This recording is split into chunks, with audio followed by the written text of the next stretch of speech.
오늘은 히브리어 11번째 글자인 카프로 시작하는 행들로 구성된 11번째 연을 살펴보려 합니다. 오늘 시인은 자신의 영혼이 하나님의 구원을 사모하기에 피곤하다고 하는데 이것은 하나님의 구원이 인간의 힘으로 되는 일이 아님을 극명하게 보여줍니다. 하지만 그렇다고 우리가 아무것도 하지 않아도 되는 것이 아니라 하나님의 구원을 위해서 우리가 전 존재로 반응해야 합니다. 그런 점에서 하나님의 구원을 바라고 사모하는 사람은 피곤할 수밖에 없습니다. 시인은 그렇게 구원을 사모하며 피곤한 중에서도 하나님의 말씀을 바라고 있다고 고백하고 있습니다. 여러분, 하나님의 구원을 위해서 전 존재로 반응하기 위해서는 하나님의 말씀이 필수적입니다. 하나님의 말씀 없이 하나님의 구원이 일어날 수 없기 때문입니다. 그래서 시인은 피곤함에도 불구하고 하나님의 말씀을 바랐던 것입니다. 이런 가운데 시인은 하나님이 언제 나를 안위하실까 묻는데 이것은 시인이 고난을 당하고 있으며 공궁한 형편에 있다는 것을 보여줍니다. 이러한 고난과 공궁의 상황에서 시인은 다시 한번 하나님의 말씀을 바라는데 1절처럼 피곤함을 성토합니다. 1절과 2절은 모두 시인이 피곤함을 언급하고 있으며 주의 구원, 주의 안위를 위해서 하나님의 말씀을 바라고 있다는 점을 강조하고 있는 것을 보게 됩니다. 이런 점에서 하나님의 구원에는 하나님의 말씀이 중요하며 우리 인간은 하나님의 말씀만을 바라는 존재여야 한다는 점을 확인할 수 있습니다. 83절에서 시인은 자신이 연기 속에 가죽부대같이 되었다고 탄식합니다. 연기 속의 가죽부대가 어떤 의미인지 확실하지는 않지만 아무튼 가죽부대가 연기 때문에 뭔가 안 좋은 상황이라는 이미지는 분명합니다.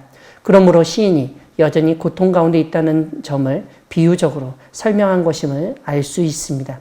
이런 고통의 순간에서도 시인은 주의 율례들을 잊지 아니하였다고 자랑합니다. 사람들은 어려움을 겪으면 말씀을 잊어버리고 놓아버리는데 자신은 그렇게 하지 않았다는 것입니다. 84절은 시인의 고통의 원인을 알려줍니다. 다름 아니라 시인을 핍박하는 자들이 있었기 때문입니다. 그래서 시인은 하나님이 언제 그들을 심판하실 것인지를 물으며 탄식하고 있습니다. 이것은 하나님의 심판이 지연되고 하나님이 자신의 고통을 그냥 지켜만 보고 계시다는 생각 때문에 나오는 불만이라고 할 수 있습니다. 시인은 주의 법을 따르지 않는 교만한 자들이 자신을 해하려고 웅덩이를 팠다고 고발합니다. 우리가 앞에서 살펴봤지만 교만한 사람들은 다름 아니라 하나님을 멸시하고 하나님의 말씀을 지키지 않는 사람입니다. 그렇기 때문에 하나님의 말씀을 즐거워하고 지키려는 사람을 오히려 해하려고 하는 것입니다. 이런 상황에서 시인은 86절에서 하나님의 모든 계명이 신실하다고 고백하고 있습니다. 그럼에도 불구하고 교만한 자들이 자신을 이유 없이 핍박하고 있는 상황을 알리며 하나님의 도움을 구합니다. 여기서 이유 없이라고 번역된 히브리어는 원래 거짓을 의미합니다. 즉 우리가 앞에서 살펴봤던 것처럼 거짓으로 죄를 뒤집어 씌워 해를 당하게 한다는 것입니다. 그런 억울한 누명 가운데서 하나님이 도와주시길 바라는 것입니다. 87절을 보면 이러한 그들의 계획이 어느 정도 효과를 발휘하였던 것을 알 수 있습니다. 왜냐하면 시인은 그들이 자신을 이 세상에서 거의 멸하였다고 말하고 있기 때문입니다. 그런데 그런 순간에도 시인은 하나님의 법도들을 버리지 아니하였다고 고백합니다.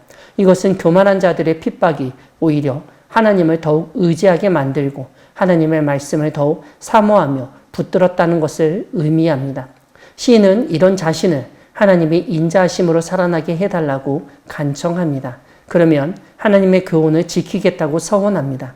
여기서 우리는 다시 한번 하나님의 인자하심이 구원의 선결 조건이고 그 구원에 감사하며 하나님의 말씀을 지키는 것임을 깨닫게 됩니다. 사랑하는 광야교회 성도 여러분, 하나님은 피곤한 중에서도 말씀을 사모하는 자에게 구원을 베푸시는 분이십니다. 오늘 시인은 고난과 핍박 속에서도 하나님의 말씀을 잊지 않고 버리지 않았습니다. 이러한 시인을 본받아 어려운 상황에서 더욱 하나님의 말씀을 기억하고 그 말씀을 의지하여 하나님의 구원을 경험하는 우리 모두가 되기를 소망합니다. 아멘.